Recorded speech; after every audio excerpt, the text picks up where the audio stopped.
पुण्य आत्मा बनने के लिए और सभी आशाओं को छोड़कर ये पक्का करने की कि बाबा जो खिलाए जहाँ बिठाए उससे संतुष्ट रहेंगे।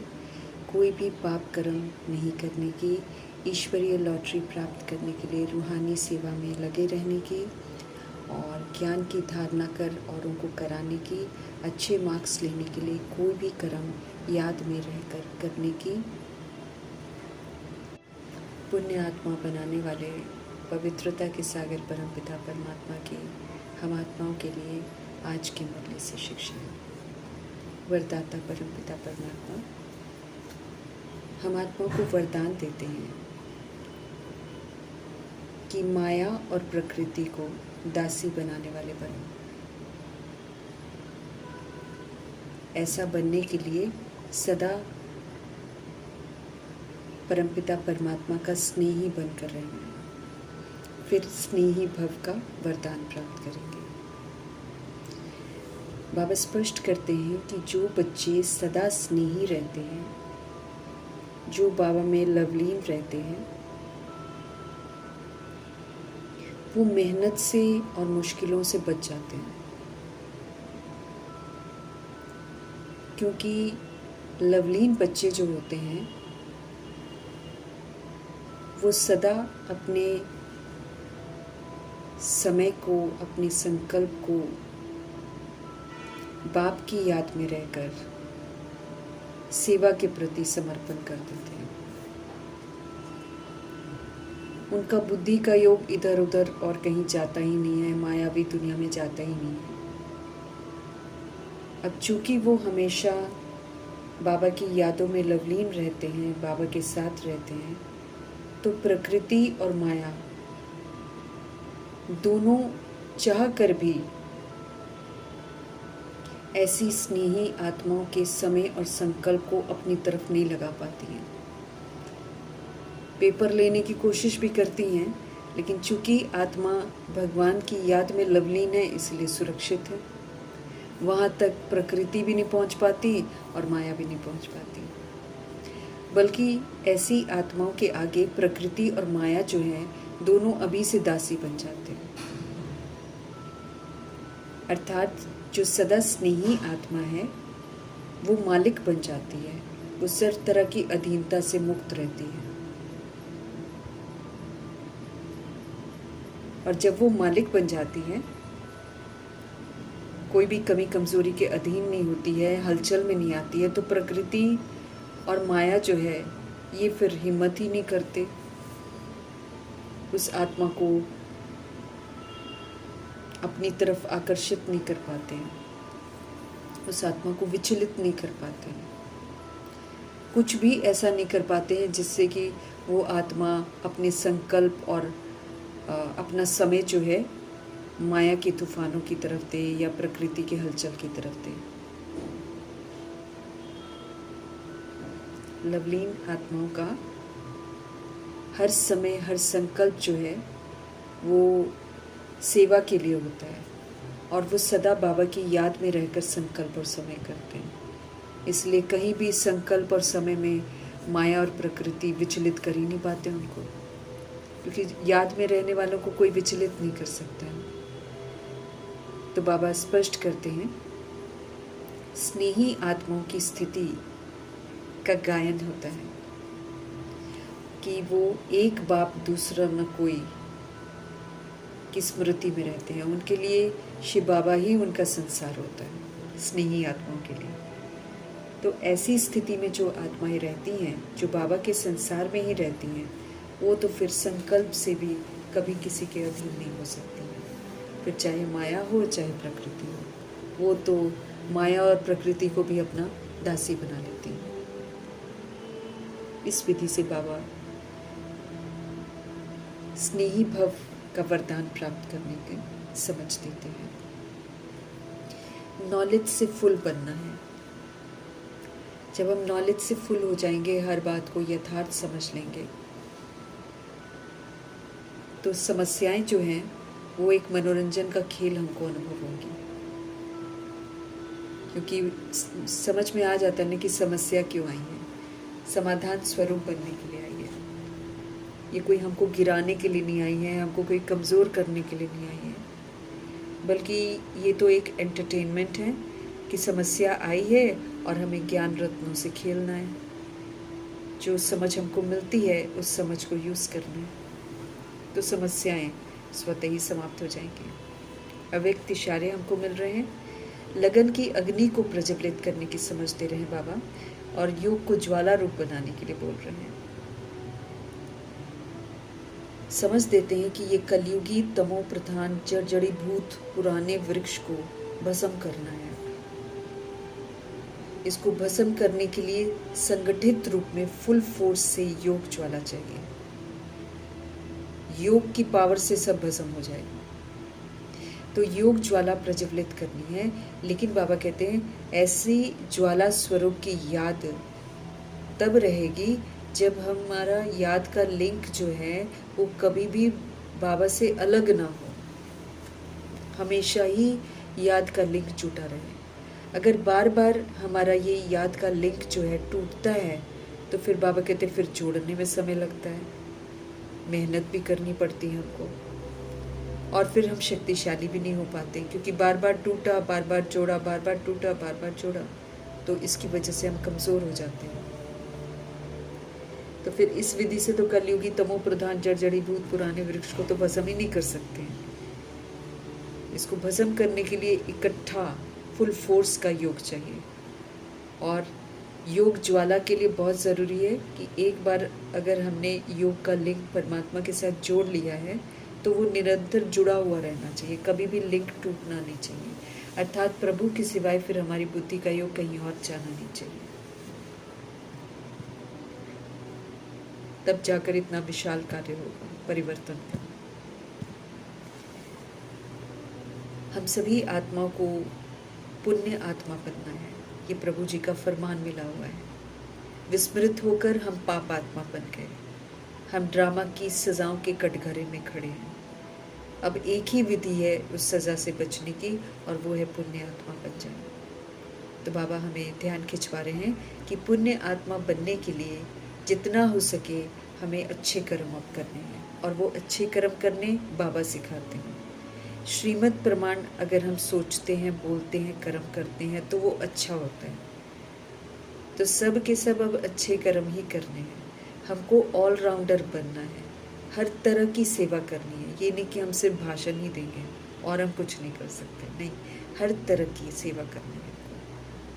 कर्मणा सेवा में जो भी सेवा मिलती है वो सारी सेवा ही करनी है, और साथ साथ हमको दैवी गुण भी धारण करने हैं।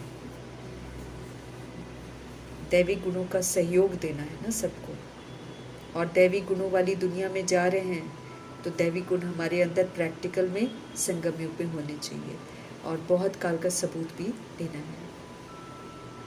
हम आत्माओं को मेहनत करनी है पद्मा पदमपति बनने के लिए, और वो सबसे बड़ी मेहनत जो हमको करनी है कि ये जो हमारी आँखें हैं, स्थूल आँखें, ये हो गई हैं क्रिमिनल। देह को देखते देखते ये क्रिमिनल ही बन गई हैं, और ये देह देखती है, और देह में इस समय खामियां हैं बहुत सारी। देह का अभिमान जो है वो खामियां लेकर आता है, तो हम जितनी खामियां देखते हैं हमारी आंखें और क्रिमिनल बनती जाती हैं। अब इस क्रिमिनल बनी हुई आंखों को सिविल बनाना है, समझ मिल रही है हमको कि अब इसको सिविल बनाओ। उसके लिए बाबा तीसरा समझ का नेत्र देते हैं, तीसरा नेत्र देते हैं, तीसरे नेत्र से तीसरे नेत्र को देखना। समझ देते हैं कि ये जो आंखें हैं ये देखती हैं झूठ को और धोखा खा जाती हैं। आंखों को सिविल बनाने के लिए बाबा ने हम आत्माओं को युक्ति बतलाई है कि हम सभी अब आत्मिक दृष्टि से एक दूसरे को देखें। भ्रिकुटी में जो विराजमान आत्मा है, जो शरीर रूपी बॉक्स के अंदर है, जो सब कुछ कर रही है, उसको देखना है। और वो जो आत्मा है वो असल में जो है वो अविनाशी है, मरती नहीं है, इसलिए उसकी जो विशेषताएं हैं सतोगुणी वो भी मरती नहीं है, वो सिर्फ मर्ज हो जाती हैं, क्योंकि हम 63 जन्म तक उसको यूज़ नहीं करते, धीरे धीरे धीरे धीरे उसको भूल जाते हैं, और देह के धर्म को यूज़ करते हैं, तो देह का धर्म हावी हो जाता है, काम, क्रोध, लोभ, मोह, अहंकार, ईर्ष्या, द्वेष, बाल बच्चे ढेर सारे, वो सारे हमारी बुद्धि में घुस जाते हैं। तो अब बाबा कहते हैं ये जो देह का विस्तार है इसको करो फुल स्टॉप, और अब देखो आत्मा को। बाबा हम आत्माओं को देखते हैं और हम आत्माओं पर रहम करते हैं और हम आत्माओं को सुधारते हैं। अब जैसे वो देखते हैं वैसे वो हमको भी कहते हैं कि अब आत्मिक दृष्टि से देखो। तो ये जो क्रिमिनल पना है बुराई देखने का, ये खत्म हो जाएगा। ये जो दैहिक दृष्टि है, ये जो आकर्षण में हम आते हैं या विकर्षण में आते हैं, ये आत्मा को गंदा बनाते हैं, अधीन बनाते हैं। हम किसी दूसरी सोल के अधीन हो जाते हैं। तो ये आकर्षण और विकर्षण से अब हमको मुक्त होना है। अब सभी को आत्मिक दृष्टि से देखना है। देह को बाबा कहते हैं मत देखो। देह को देखने से हम क्रिमिनल बनते हैं, हमारी आंखें क्रिमिनल बन जाती हैं। मैं आत्मा हूँ, इस अभ्यास को मुझे पक्का करना है।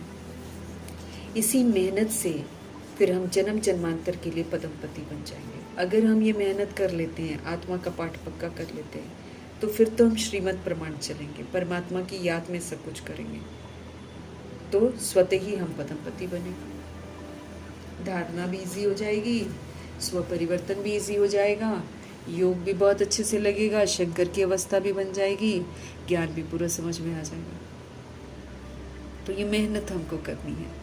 आंखों को सबसे पहले सिविल बनाना है, देह को देखना बंद करना है। अब हम कलयुग में रावण राज्य में राम राज्य में जाने की तैयारी कर रहे हैं, इसलिए परिस्थितियां भी आती हैं, ऑपोजिशन भी आती है, विघ्न भी आते हैं, लेकिन प्रभु जी कहते हैं धीरज धरो, बस नवयुग आया कि आया। थोड़े दिन है, कर्म भोग, परिस्थितियां, लेकिन फिर उसके बाद नवयुग आ जाएगा। परमपिता परमात्मा निराकार हैं, लेकिन हम आत्माओं के साथ बात करने के लिए उनको भी शरीर का आधार लेना पड़ता है, परंतु वो अपने लिए नहीं लेते हैं शरीर, क्योंकि अपने लिए लेने से फिर ड्रामा के चक्कर में आ जाते हैं, पुनर्जन्म के चक्कर में।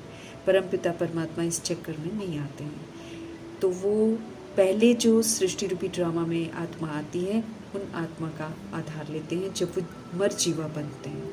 उनके 83वें जन्म में उनको साक्षात्कार करा के उनको मरजीवा बनवा कर और पवित्रता की प्रतिज्ञा करवा कर फिर बाबा उनके द्वारा हमको सारा ज्ञान देते हैं। थोड़े टाइम के लिए बाबा ये आधार लेते हैं, सदा नहीं रहेंगे, इसलिए इस थोड़े से समय में हमको सब कुछ करना है। अपने को आत्मा निश्चय करके हर बात बाबा की सुननी है तो हमको समझ में आएगी।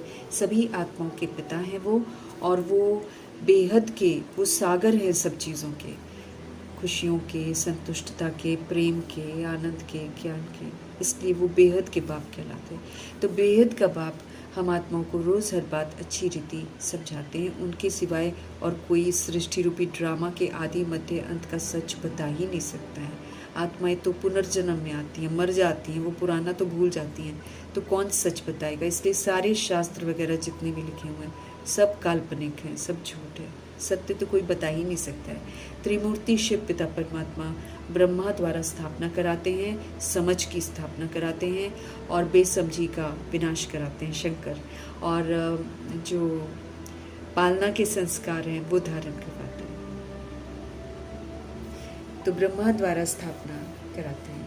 ब्रह्मा तो नई दुनिया के रचता नहीं है, बेहद के बाप करवाते, इसलिए त्रिमूर्ति शिव कहना बहुत ज़रूरी है। ये राज भी सबको बताना है।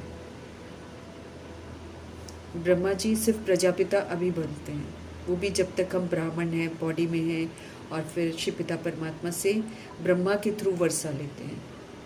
तो संगम युग में हमारे 3 पिताओं का परिचय मिलता है, एक शरीर का पिता, एक प्रजापिता, ये अलौकिक पिता है, और एक पारलौकिक पिता है। वो तो सदा परमानेंट है ना, वो तो हर जन्म चाहे हम जितने मर्जी जन्म लें, जितने मर्जी हम पिता बनाएं, लेकिन आत्मा जो अंदर है उसका पिता तो परम पिता परमात्मा ही है। वो तो सदैव हैं, वो कभी बदलते नहीं हैं। सुखधाम में शिव पिता परमात्मा को कोई याद नहीं करता, इसलिए वहाँ सिर्फ लौकिक पिता ही होता है, शरीर का पिता ही होता है।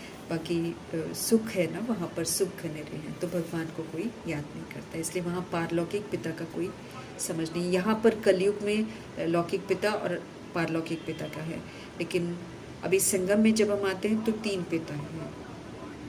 तो विश्व का मालिक बाबा हमको बनाते हैं, इसीलिए सूर्यवंशी आत्माएं तो बिल्कुल खुश रहती हैं, वहाँ तो कोई कमी नहीं है। चंद्रवंशी आत्मा 1250 वर्ष के बाद आती हैं और वो ईश्वरीय पढ़ाई में नापास हो जाती हैं, इसीलिए वो सचखंड के वर्षे से वंचित रह जाती हैं। वो देवता नहीं कहलाते, वो क्षत्रिय कहलाते हैं। अब बाबा हमको कहते हैं धीरज धरो, थोड़े दिन और हैं, पुरुषार्थ बाबा कहते हैं अच्छी रीति करो, दैवी गुण भी धारण करो। अगर हम दैवी गुण धारण नहीं करेंगे, अगर हम दैवी गुणों का सहयोग नहीं दूसरी सोल्स को देंगे, इनको सेवाओं में नहीं लगाएंगे, तो बाबा स्पष्ट कर रहे हैं कि फिर हमारा मर्तबा जो है वो भ्रष्ट हो जाएगा। बहुत बड़ी लॉटरी है 2500 वर्ष की राजधानी की, तो ये बड़ी लॉटरी लेने के लिए हमको अपना संपूर्ण परिवर्तन करना है। स्पष्ट करते हैं कि अब तुम सिर्फ बाप को याद करो, क्योंकि उनको याद करने से हमारे विक्रम भी विनाश होंगे। लेकिन माया बार बार याद में ही विघट डालती है, परंतु हमें भी हार नहीं खानी है। बार बार अपना ध्यान याद में लगाना है और अपना उन्नति का चार्ट ज़रूर रखना है। सारे दिन में हमको चेक करना है, हम कोई पाप कर्म तो नहीं करते हैं, श्रीमत के विपरीत तो नहीं चलते हैं, इसलिए चार्ट रखना है। क्योंकि बाबा कहते हैं फिर 100 गुना पाप बन जाता है। करेंगे हम एक पाप, सज़ा मिलेगी 100 पापों की। तो यज्ञ की हमको संभाल करनी है और मना श्रीमत पर चलना है। अगर हम श्रीमत पर चलते हैं तो हम फिर यज्ञ के रक्षक भी बनते हैं। और कभी भी हमको नखरे नहीं करने हैं, जो बाबा खिलाए वही खाना है, जहाँ बाबा रखे वहाँ रहना है। और बाकी सारी जो आशाएं हैं कि हमको ये चाहिए वो चाहिए, वो सारा छोड़ देना है। क्योंकि ये जो आशाएं और इच्छाएं हैं ये हमको पाप आत्मा बनाती हैं। अब हमको बनना है पवित्र, इसीलिए इच्छा मात्रम अविद्या बनना है। कोई भी पाप कर्म अब हमें नहीं करना है। हम सब पुण्य आत्मा बनने के लिए आए हैं, तो किसी तरह की हरकत छिपाने की, चोरी करने की ऐसी नहीं करनी है।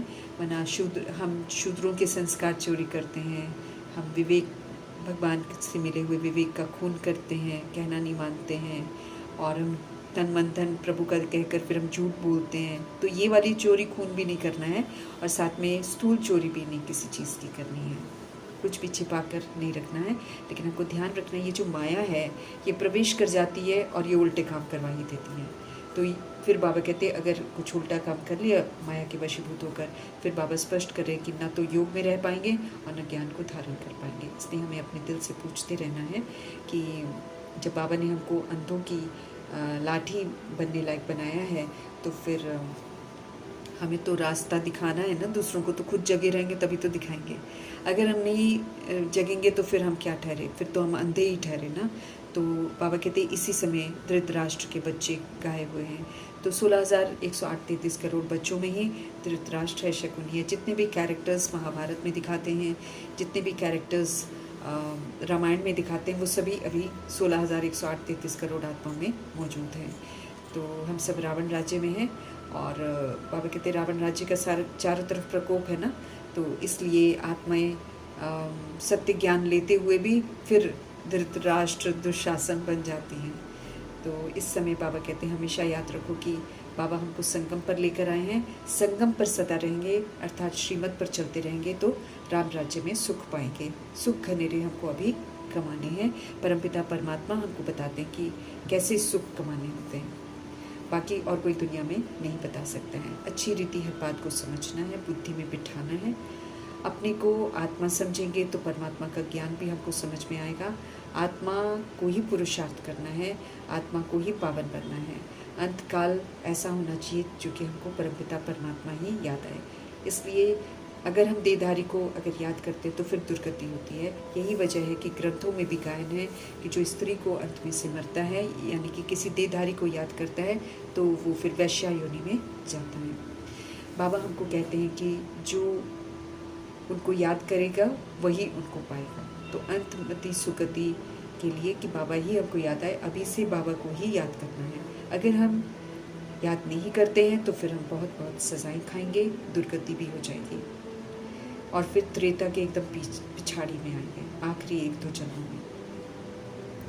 ब्रह्मा का दिन है ना, तो ब्रह्मा के साथ ब्राह्मण भी है। दिन मतलब जब हम आत्मिक स्मृति में रहते हैं, और रात मतलब जब हम भूल जाते हैं कि हम आत्मा है और हम अपने को शरीर समझते हैं।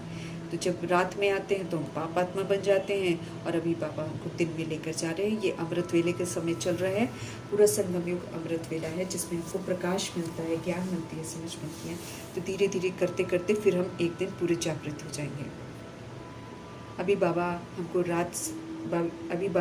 रात से दिन बनाने के लिए आए हैं, तो हम आत्माओं को बोलते हैं कि अब दिन में चलने की तैयारी करो। और कितना भी समझाते हैं, बाबा कहते हैं कि दैवी धर्म की स्थापना तो ज़रूर होनी है, इसीलिए अगर मेरे को उसमें जाना है तो फिर दिव्यता और सत्यता को धारण ज़रूर करना है। कलयुग का विनाश वो तो होना ही होना है, तो हमारे अंदर में संशय नहीं आना चाहिए। अगर संशय आ गया तो फिर संशय जिनमें आ जाता है वो भाग जाते हैं। तो पहले निश्चय होता है बच्चों को, फिर संशय भी आ जाता है। यहाँ भी बाबा कहते हैं बच्चे मर जाते हैं और फिर पुरानी दुनिया में जाकर जन्म लेते हैं, फिर विनशंति हो जाते हैं। बाप की श्रीमत पर तो हमको ज़रूर चलना पड़े। अच्छी अच्छी पॉइंट्स बाबा देते हैं, उसको चित पर बिठाना है। फिर से हमको समझाते हैं कि हम सब आत्मा हैं, देह नहीं है, इस बात को समझना है। नहीं तो बाबा कहते हैं अगर आत्मा का पाठ पक्का नहीं करेंगे तो फिर ये जो 2500 वर्ष की लॉटरी है सारी गुम हो जाएगी। राजा अथवा प्रजा सब वहाँ पर सुखी रहते हैं। फिर भी बाबा कहते हैं पुरुषार्थ तो ऊंच मर्तबा पाने का करना चाहिए ना। ऐसा नहीं सोचना चाहिए कि सुखधाम में तो चले जाएंगे, चलो जी भले प्रजा बन जाए, भले दास दासी बन जाए, ऐसा नहीं सोचना चाहिए। बाबा राजा बना रहे हैं, राजयोग सिखा रहे हैं, तो अपना पूरा पुरुषार्थ करना चाहिए। और हमें याद रखना चाहिए कि अगर हम लक्ष्मी नारायण के घराने में आने लायक नहीं बनेंगे तो फिर हमको सजाएं भी बहुत खानी पड़ेंगी। प्रजा तो बन जाएंगे, दास दासी तो बन जाएंगे, लेकिन साथ में सज़ा भी खाएंगे। इसलिए हमको सियाना बनना है, समझदार बनना है, बचपना नहीं दिखाना है कि कुछ भी कर लेंगे और चले जाएंगे। साथ में ये भी याद रखना है कि अगर राजाई घराने में नहीं गए हैं तो सज़ाएं भी भयंकर हैं। ड्रामा सज़ा देता है, क्योंकि राजाई घराने में जाने वाली आत्मा ही सारा हिसाब किताब चुकता करके ड्रामा को भी संतुष्ट करती है, प्रकृति को भी संतुष्ट करती है, माया को भी संतुष्ट करती है और यमदूत को भी संतुष्ट करती है, धर्मराज को भी संतुष्ट करती है। ये भी बातों को समझना है। विकारों से हमको बचना है, इसलिए हमको रोज़ अपना पोता मेल रखना है ना, जमा का खाता बढ़ाना है, घाटा और फ़ायदा ज़रूर देखना है, किस में मेरा घाटा है, किस में मेरा नुकसान है। ये बात जब हमको क्लियर रहेगी तब हम बुराइयों से मुक्त हो पाएंगे। आत्मा पवित्र बन जाएगी तो उसको 21 जन्मों के लिए वर्षा मिलेगा। बाबा की याद में रहेंगे तभी हमारा खाता जमा होगा, तभी हमारे पाप कटेंगे। पतित पावन बाबा आकर हमको पावन बना रहे हैं, तो हमें पावन ज़रूर बनना है। जीवन मुक्ति का वर्षा देने के लिए आए हैं, तो दोनों पावन धाम हैं, दोनों धाम में जाने के लिए हमको यहाँ पर पावन बनना है। मुक्ति को भी अनुभव करना, जीवन मुक्ति को भी अनुभव करना, सभी के साथ रहते हुए ट्रस्टी बनकर, सेवाधारी बनकर सतोगुणी और सतयुगी पाठ बजाना है। अगर हम पूरी रीति नहीं पढ़ेंगे तो फिर हम पीछे आएंगे। अपने अपने समय पर हर आत्मा आएगी। बाप को याद करने के लिए हमको बहुत समय मिलता है, इसलिए समय को व्यर्थ नहीं गंवाना है। अपने को आत्मा समझकर बाबा को याद करते रहना है। नॉलेज जो बाबा हमको देते हैं उसको चित्त पर अच्छी तरह बिठाना है। आत्म अभिमानी हमको रखना है, शुद्ध अभिमानी रहना है। आत्मा ज्ञान उठाती है ना, परमात्मा बाप को याद करने से हमारे पाप कर्म विनाश हो जाएंगे। फिर सृष्टि के आदि मध्य अंत का बाबा हमको ज्ञान देते हैं ना। रचता को याद करने से ही सारे हमारे पाप खत्म होंगे। रचना के आदि मध्य अंत के ज्ञान को अच्छी रीति समझेंगे, अच्छी रीति पाठ बजाएंगे तो चक्रवर्ती राजा बन जाएंगे। ये फिर औरों को भी सुनाना है। बाबा कहते हैं चित्रों के साथ सभी आत्माओं को समझाना है। बुद्धि में सारा दिन ये चिंतन चलता रहे। हम सब स्टूडेंट्स हैं और गृहस्थ में रहते भी कमल फूल समान को रहना है। बहन भाई समझना है ताकि क्रिमिनल आई न जाए। ब्रह्मा के मुख वंशावली हैं हम सब, तो क्रिमिनल को सिविल बनाने के लिए मेहनत तो हमको ज़रूर करनी पड़ेगी। मेहनत चाहिए, बिना मेहनत की दैहिक दृष्टि खत्म नहीं होती है, क्योंकि आधा कल्प की हमको आदत पड़ी हुई है देह को देखने की, और वो भी दैहिक दृष्टि से। तो उसको निकालना है तो मेहनत तो लगती है। क्रिमिनल आई को निकालने की जो मेहनत करनी पड़ती वो इसलिए करनी पड़ती क्योंकि क्रिमिनल आई बहुत कड़ी है। घड़ी घड़ी बुद्धि जो है देह की तरफ चली जाती है, बहुत संकल्प आते हैं। ये धोखा देती हैं। अब आंखें तो हम सूरदास की तरह निकाल नहीं सकते हैं, लेकिन हाँ, हमको अटेंशन ज़रूर रखना है कि अब इसको सिविल बनाना है, अब इससे सिर्फ आत्मा को भ्रिकुटी में देखना है और सतोगुणी आत्मा को देखना है। लोग सोचते हैं कि घर में रहते ये हो नहीं सकता है, लेकिन बाबा कहते हो सकता है। अगर हम बुद्धि में ये रखें ना कि आमदनी कितनी है, इससे हम क्या से क्या बनते हैं, भगवान के प्यार के कितने पात्र बनते हैं और जन्म जन्मांतर के लिए पदमपति बनते हैं। तो जब ये रियलाइजेशन हो जाता है तो बाबा कहते घर रहते भी पावन बन सकते हैं। बाबा कहते जब रुपए पैसे आते हैं ना, तब गिनतियाँ शुरू होती हैं। शुरू में तो भरपूर धन होता है, सोने चांदी मोहरे, इसको कोई नहीं गिनता है। बहुत मतलब तृप्त आत्माएं होती हैं। आज की तरह नहीं ये रुपए पैसे आ गए ना, अब इसको गिनते हैं लोग। इसके लिए लोग कितने पाप करते हैं। वहाँ तो सब सोने के सिक्के हुआ करते हैं, फिर त्रेता युग में चांदी के सिक्के, फिर द्वापर में तांबे के, ऐसे करते हैं। और अभी फिर आजकल नोट हो गए हैं। तो बाबा कहते सतयुग में जो रस्म रिवाज चलनी होगी वो तो वहाँ चलेगी।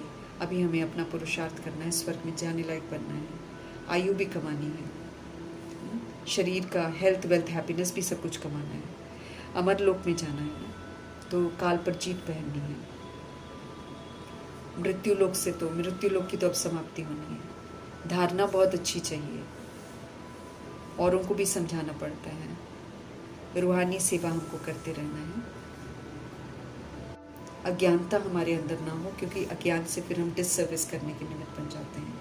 तो डिससर्विस नहीं करनी है ईश्वरीय सेवा में, तभी लॉटरी मिलेगी। बहुत भारी लॉटरी है ईश्वरीय लॉटरी, राजा रानी बनाते हैं बाबा। वहाँ किसी चीज़ की कोई कमी नहीं रहती है। यहाँ तो कर्मों के अनुसार फल मिलता है आजकल। तो हर बात अच्छी रीति समझ कर फिर धारण करनी है, फिर अन्य आत्माओं को सत्य से परिचित कराना है। समझ देते हैं कि भक्ति का फल ज्ञान है, तो जो जितनी भक्ति करता है उतना ही ज्ञान को समझ पाता है। बाबा कहते हैं अब ये समय है बेहद के पाप से बेहद का वर्षा लेने का। जितना हम लेंगे जन्म जन्मांतर कल्पांतर फिर हमको मिलता रहेगा। नहीं तो बाबा कहते अगर हम यहाँ पर बेहद का वर्षा नहीं लेंगे तो पीछे बहुत पछताएंगे।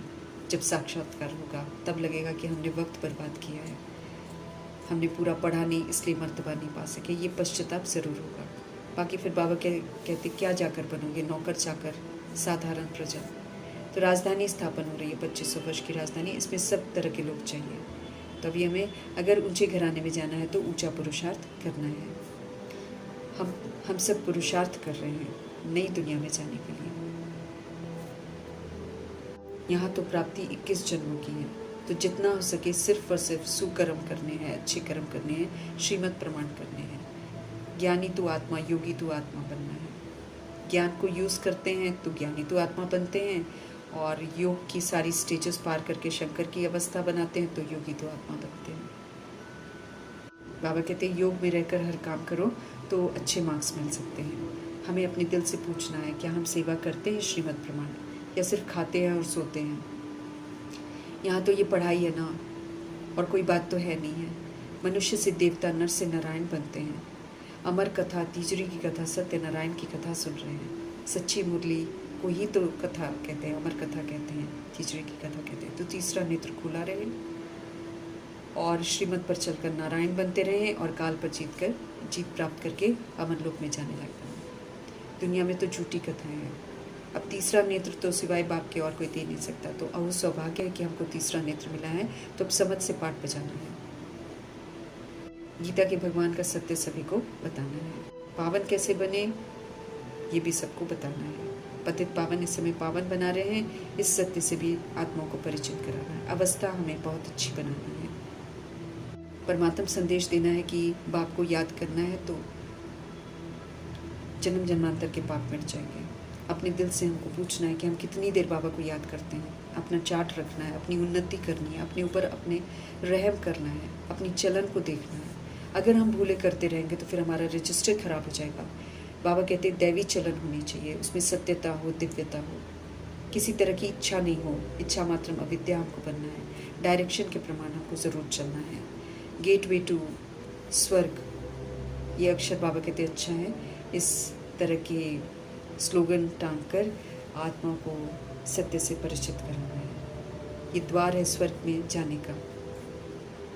स्वर्ग होता क्या है ये सत्य सबको बताना, नहीं तो लोग सोचते हैं कि ये तो मारते हैं, ऊपर लेकर जा रहे हैं। ऐसा नहीं, धरती पर ही स्वर्ग है, सुंदर है, प्रभु का वर्षा है, पुरुषार्थ करने से मिलता है।